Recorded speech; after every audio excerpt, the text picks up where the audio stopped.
In the early hours of January 3, 2026, a military operation shattered the tranquility of the American continent, sending shockwaves across the entire world. Completely bypassing the United Nations Security Council and without any international authorization, the United States launched a highly targeted decapitation strike against the sovereign nation of Venezuela, relying solely on its own domestic laws as justification.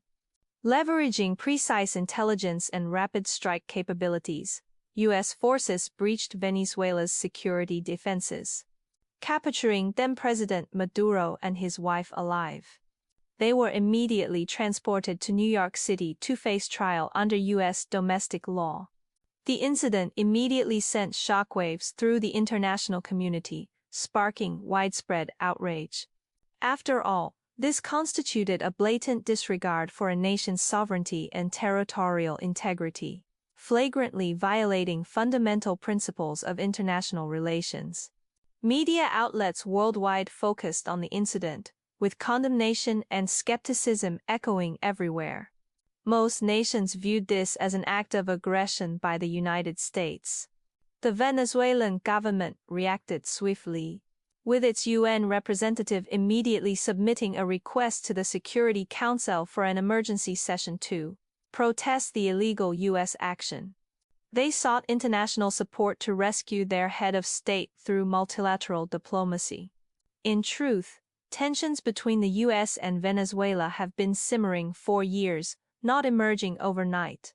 As documents reveal, since 2002, the U.S. has consistently pursued various forms of intervention against Venezuela. This decapitation operation is no accident. It represents the continuation of America's long-standing hegemonic foreign policy.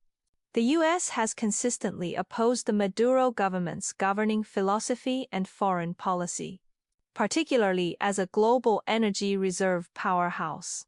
Venezuela refuses to submit to U.S. dictates, steadfastly pursuing an independent development path. This directly conflicts with America's strategic goal of controlling Latin American resources and consolidating its hegemony in the region. Even more unacceptable is the U.S. justification of its actions under domestic law, effectively placing its own legal system above international law. International law clearly stipulates the principle of sovereign equality among nations. No country may undertake military actions against another without authorization, much less use its domestic laws to interfere in another nation's internal affairs or arrest its head of state. This sudden and highly targeted operation not only plunged Venezuela into temporary chaos but also sent shockwaves through Latin America, where nations now fear the spread of U.S. hegemonic actions could undermine regional peace and stability. Beyond a handful of U.S. allies or dependent states who either remained silent or offered muted support, the overwhelming majority of countries have voiced strong concerns over America's conduct.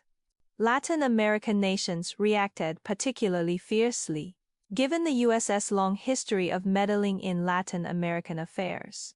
The direct abduction of a head of state inevitably raised fears of potential security threats. Venezuela's neighbors issued statements, expressing alarm over this military adventurism and calling for peaceful resolution of international disputes. Regional international organizations convened emergency meetings to discuss the incident's implications for regional security. It must be said that this U.S. move has added significant uncertainty to an already tense international situation, while also making the world more acutely aware of America's hegemonic ambitions. An event of such magnitude could not be ignored by the United Nations and the Security Council. On January 5, 2026, the Security Council convened its first emergency session of the year, drawing unprecedented global attention.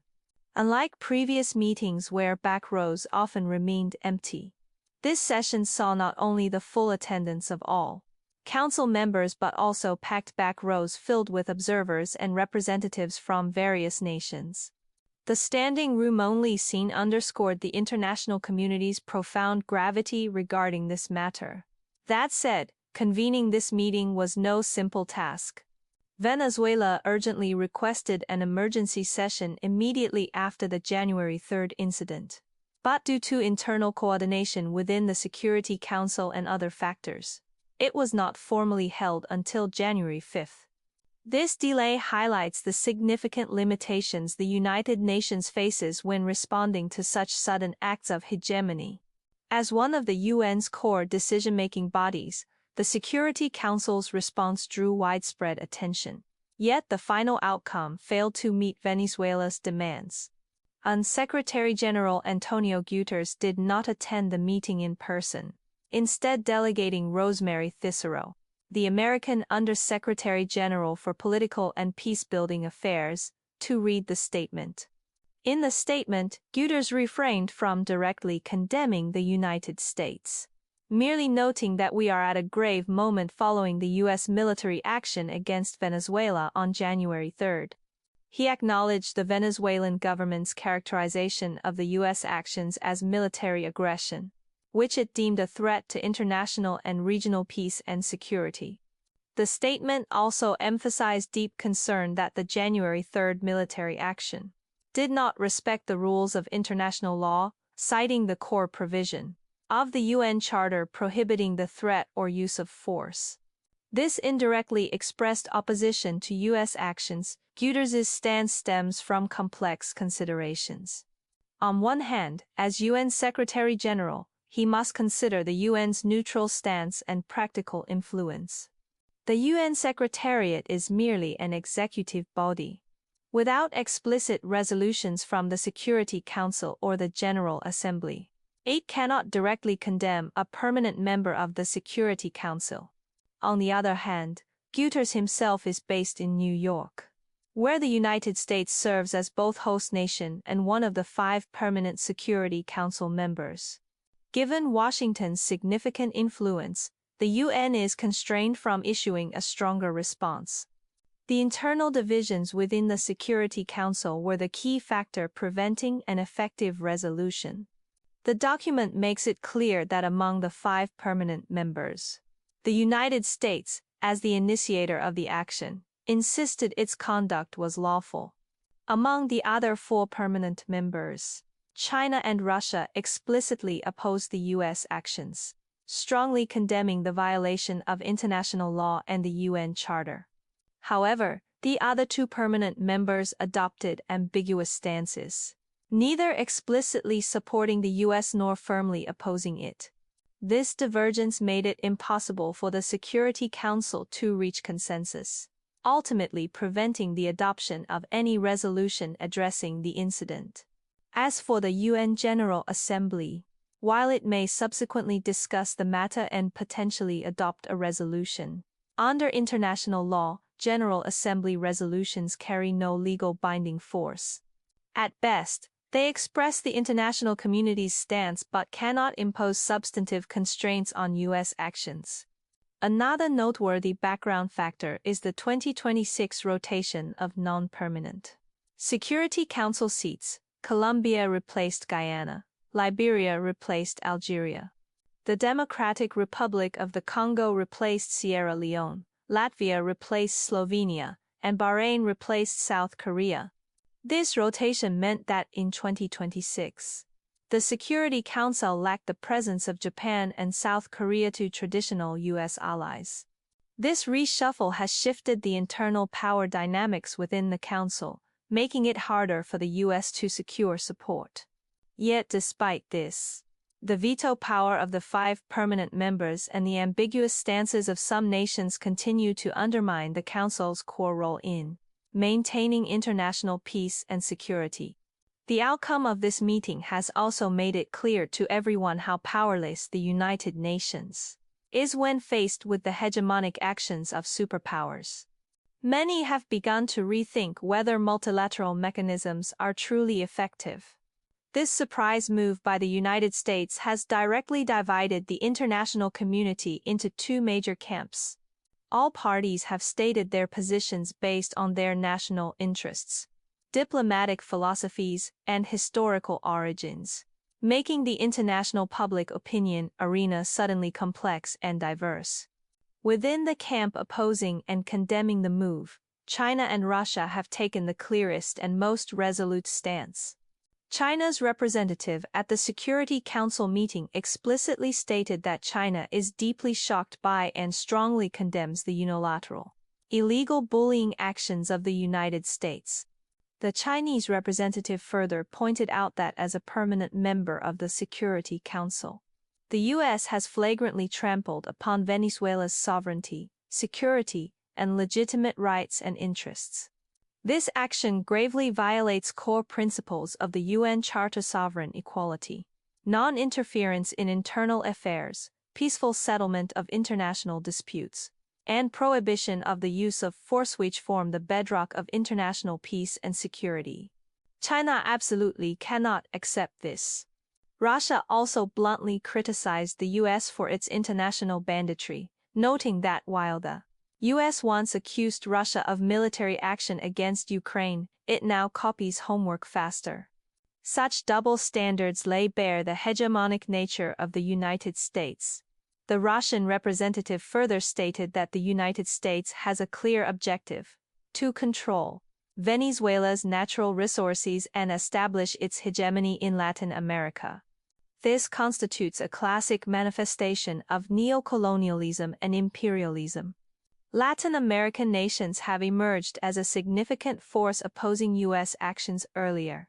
Colombian President Pedro denounced Trump during the UN General Assembly's general debate and even took to New York streets to criticize the U.S. government without immediate repercussions from Washington. Now, as Colombia firmly condemns U.S. military aggression, Pedro likely feels a chill down his spine, fearing America's hegemonic actions might target his own country.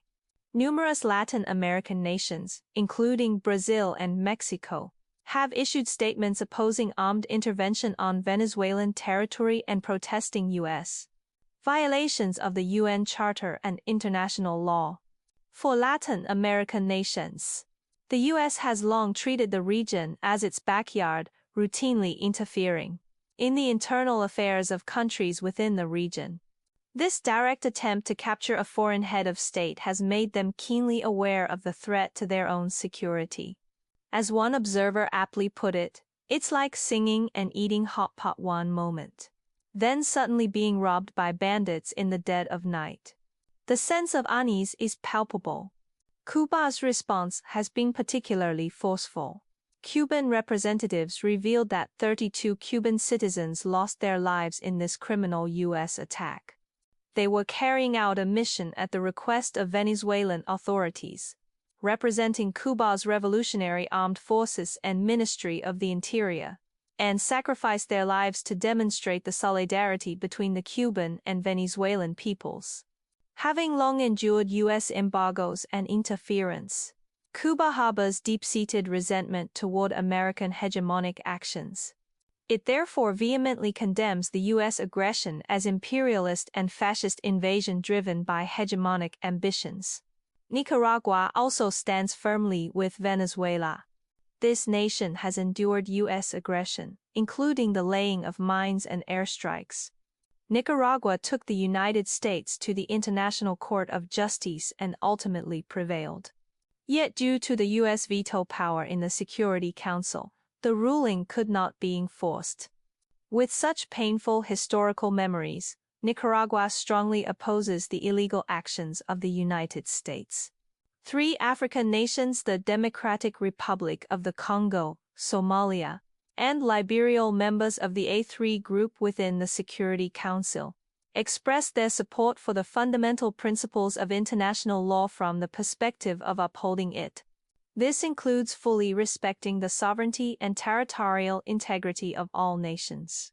They also voiced solidarity with the Venezuelan people, though they did not explicitly state support for Maduro himself. This phrasing reflects opposition to hegemonic behavior while preserving diplomatic flexibility, representing a relatively prudent stance. Spain, as the rotating chair of the Community of Ibero-American Nations, has consistently worked to uphold peace and stability in Latin America. The Spanish representative emphasized that a nation's natural resources are integral to its sovereignty, and that democratic progress and social justice cannot be imposed by force, as force never brings greater democracy. This indirectly signaled disapproval of U.S. actions.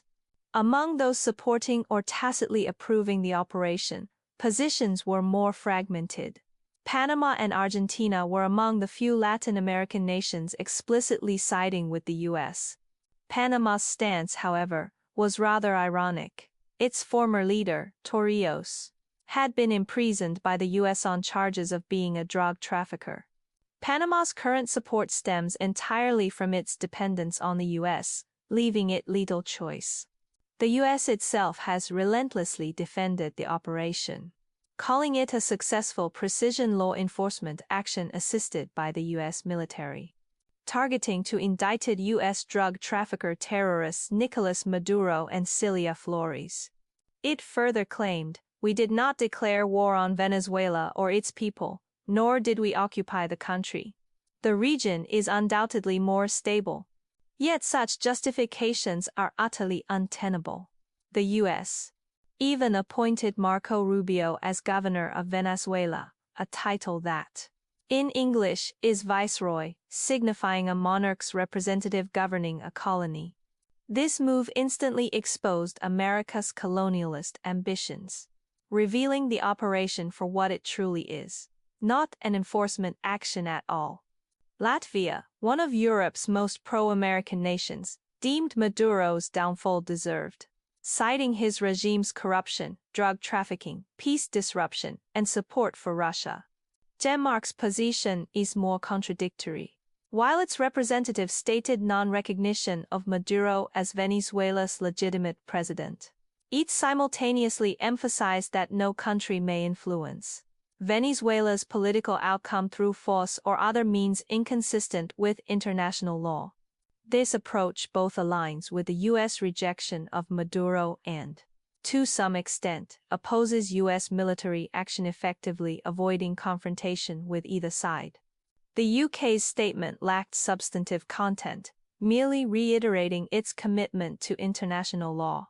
This clearly indicates it is awaiting cabinet deliberations before clarifying its position, revealing both its dependence on the U.S. and its cautious diplomatic approach.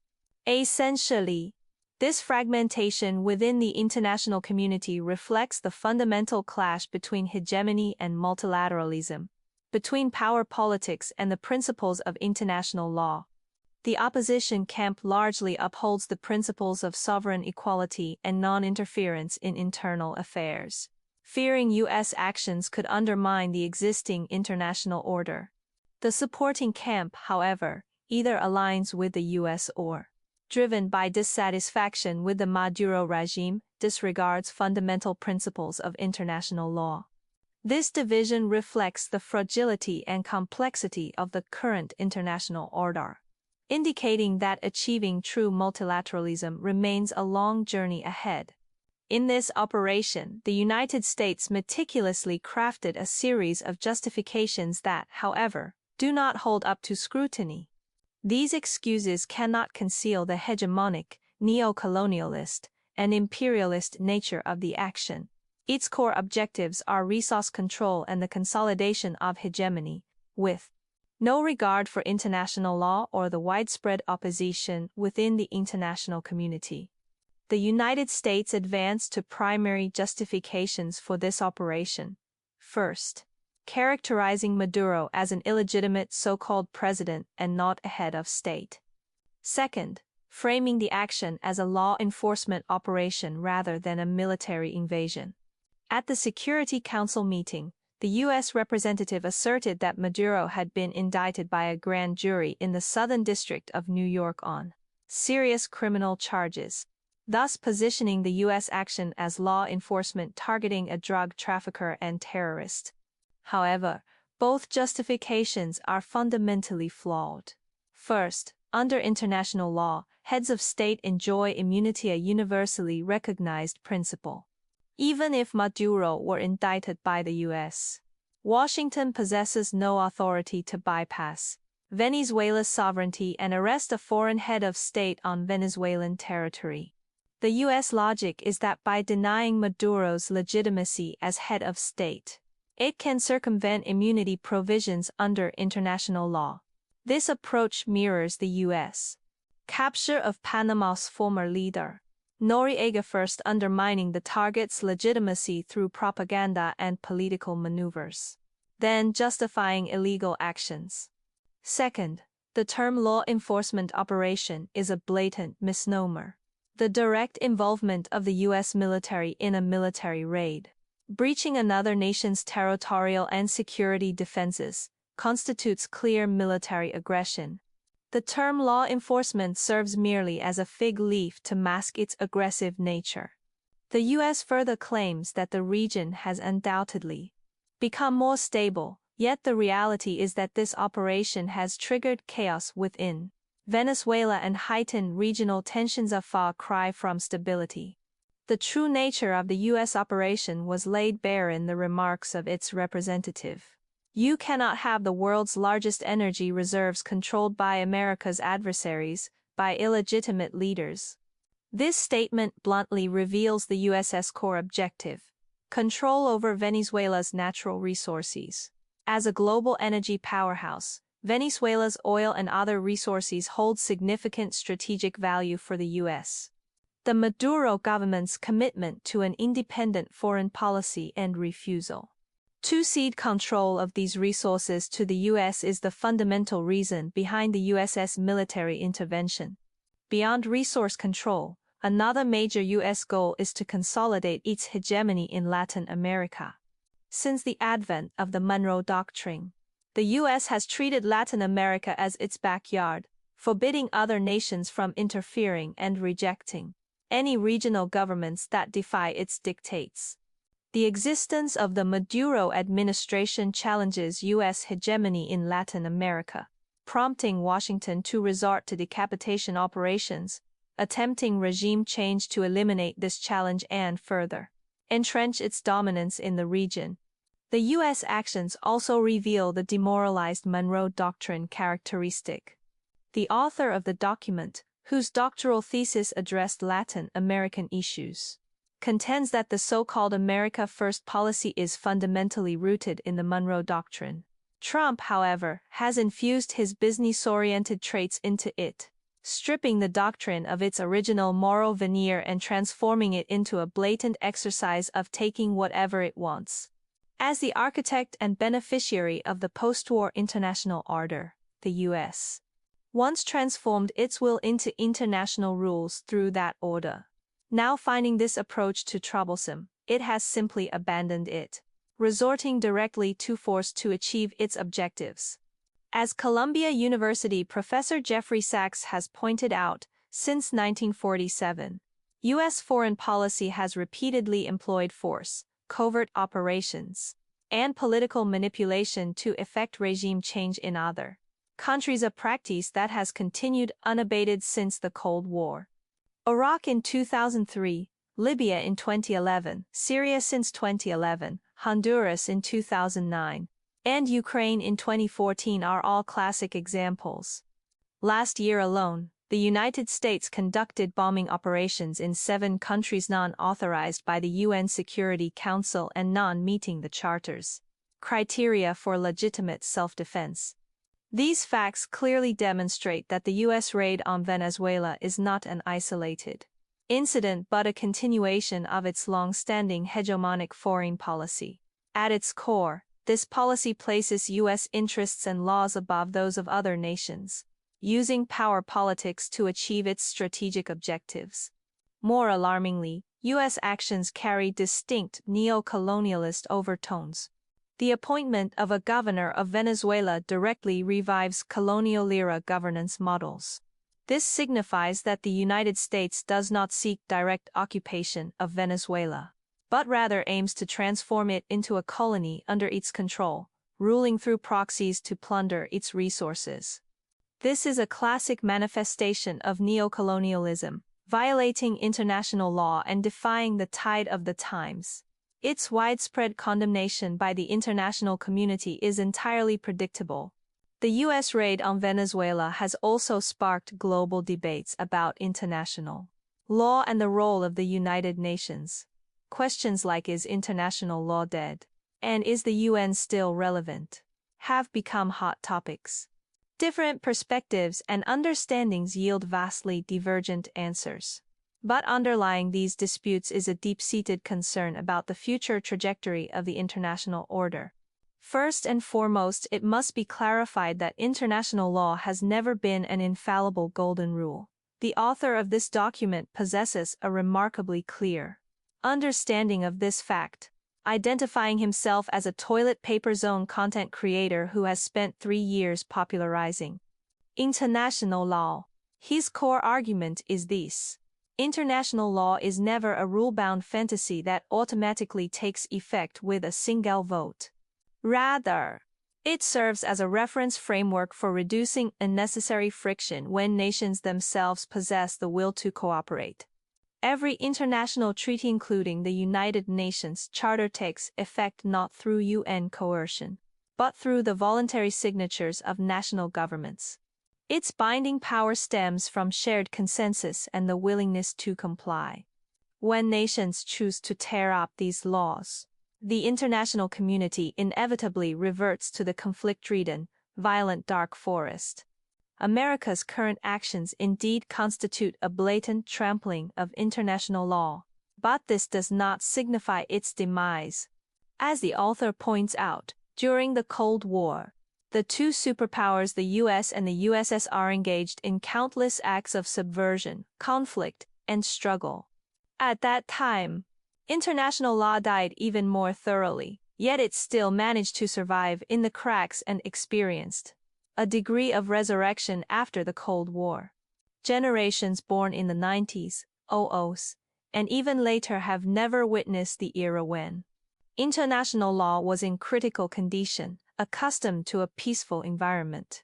They are more prone to question whether international law is dead when confronted with U.S. hegemonic actions. In reality, however, compared to the Cold War era, international law still plays a significant role today, though its effectiveness depends on the consensus and adherence of all nations. The role of the United Nations has also sparked extensive debate. The UN is not a superhero-filled shield but rather a platform, a space for nations to discuss peaceful resolutions to conflicts. While this Security Council meeting failed to produce an effective resolution, it at least provided countries with a channel to voice their positions and condemn hegemony, allowing the international community's voice to be heard. And Secretary-General Antonio Guterres, while refraining from directly condemning the United States, emphasized the disregard for international legal norms. He invoked the UN Charter's prohibition on the use of force. This stance itself represents a defense of international law and demonstrates the UN's capacity to function. However, it is undeniable that the UN's role has clear limitations. As the executive body, the Secretariat cannot take coercive actions without explicit resolutions from the Security Council or the General Assembly. The disagreements among the 5 permanent members of the Security Council and the veto power mechanism make it difficult for the Council to impose effective constraints on the hegemonic actions of superpowers.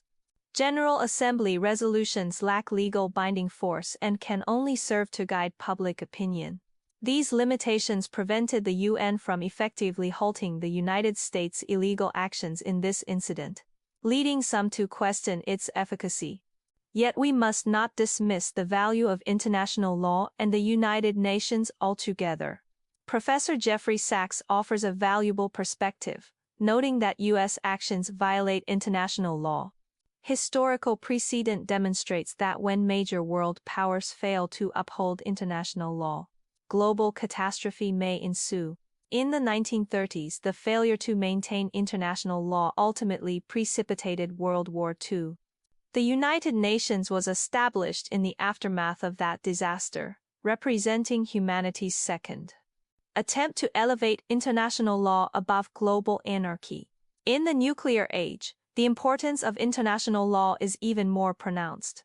Should international law completely collapse, nations would descend into a jungle law of might makes right, causing conflict intensity to spiral upward and significantly increasing the risk of nuclear war.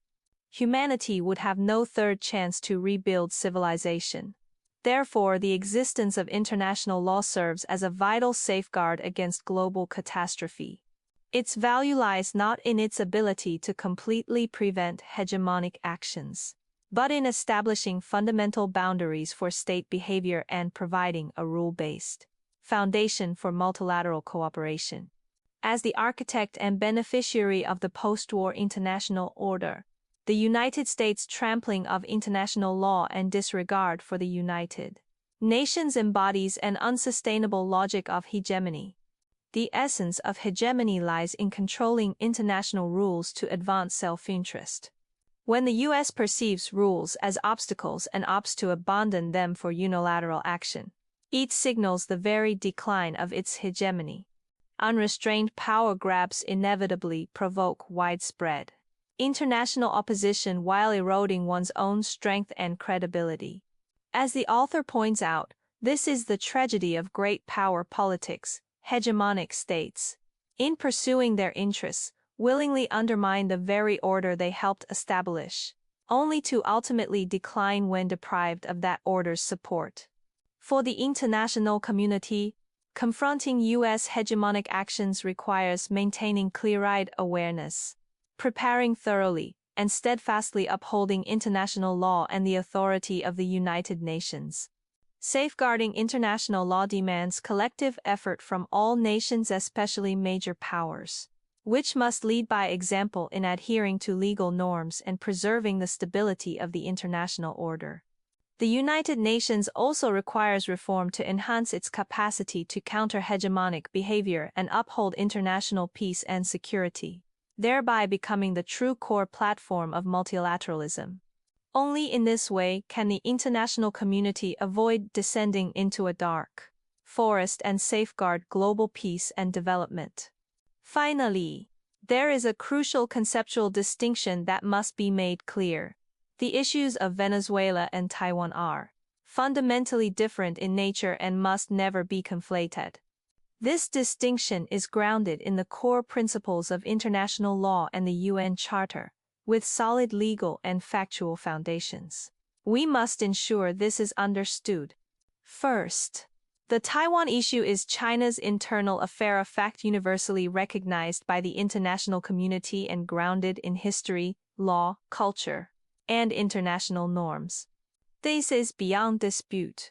Taiwan has been an inalienable part of China's territory since ancient times, a fact supported by ample historical evidence and legal substantiation. From the Three Kingdoms period when Sun Quan dispatched Wei Wen to Yizhou present-day Taiwan, to the Yuan dynasty establishing the Pinghu Patrol Office to administer the Taiwan region, and then to the Qing dynasty formally incorporating Taiwan into its territory, the connection between Taiwan and mainland China has never been severed. In 1945, following the conclusion of World War II, Taiwan formally returned to China's sovereign jurisdiction in accordance with international legal documents, such as the Cairo Declaration and the Potsdam Proclamation. In 1949, the People's Republic of China was established, replacing the Republic of China as the sole legitimate government representing all of China. This was an internal change of government within China and did not affect China's sovereign jurisdiction over Taiwan. There is only one China in the world, and the government of the People's Republic of China is the sole legitimate government representing all of China. Taiwan is an inalienable part of China's territory. This principle has been recognized by the United Nations and the vast majority of countries, representing the universal consensus of the international community. Under the core principles of international law and the UN Charter, national sovereignty is inviolable and internal affairs are non-interferable. China's liberation of Taiwan is an internal matter aimed at achieving complete national reunification and ending the historical legacy of division. This action fully complies with international law and the UN Charter, possessing complete legitimacy. As stated in the document, We will liberate Taiwan, and whenever we do so, it will be lawful. This is purely an internal matter. This statement accurately encapsulates the nature of the Taiwan issue. No country has the right to interfere in China's internal affairs or to criticize China's just actions to liberate Taiwan, just as if the United States were to arrest the mayor of New York. That would be an internal matter for the United States, and China would not intervene. Similarly, China's handling of the Taiwan issue is entirely its own internal affair and has nothing to do with other countries. The situation in Venezuela is entirely different. Venezuela is a sovereign and independent nation, a fact universally recognized by the international community. Its national sovereignty, territorial integrity, and political independence are strictly protected by international law and the United Nations Charter. The United States' surprise raid on Venezuela to capture its head of state, Maduro, constitutes a blatant violation of Venezuela's sovereignty and a crude interference in another country's internal affairs. It completely violates core principles of the UN Charter such as sovereign equality, non-interference in internal affairs, peaceful settlement of international disputes, and the use of force is prohibited. This constitutes an act of aggression. As a sovereign state, Venezuela has the right to independently choose its development path and determine its political system and leadership. No country has the right to take military action against it under any pretext, much less arrest its head of state. The United States' actions are essentially manifestations of hegemony and neo-colonialism, and it is only natural that they have drawn widespread condemnation from the international community. The core distinction between the two situations lies in the following. Taiwan is part of China's territory, and the Taiwan issue is an internal matter concerning the reunification of China's regime, falling within the realm of domestic affairs. Venezuela, however, is an independent sovereign state, and the United States' actions constitute aggression and interference by an external power against a sovereign nation. This distinction dictates entirely different applications of international law. China's handling of the Taiwan issue constitutes the exercise of national sovereignty in internal affairs, which no other country has the right to interfere with, whereas U.S. interference in Venezuela's internal affairs constitutes an illegal act violating international law, which must be opposed and condemned. The document also refutes a mistaken online view. A U.S. raid on Venezuela is a good thing, proving China could also raid and capture Lei Ching-te. This view is flawed because it confuses the nature of internal affairs with interference in another country's internal affairs, completely ignoring the fundamental differences between the Taiwan issue and the Venezuela issue.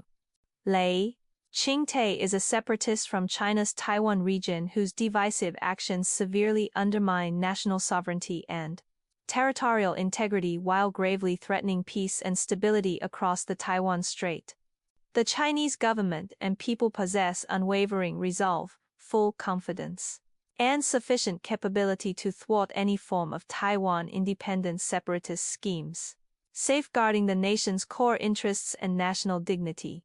However, China's handling of Taiwan independent separatists is an internal affair.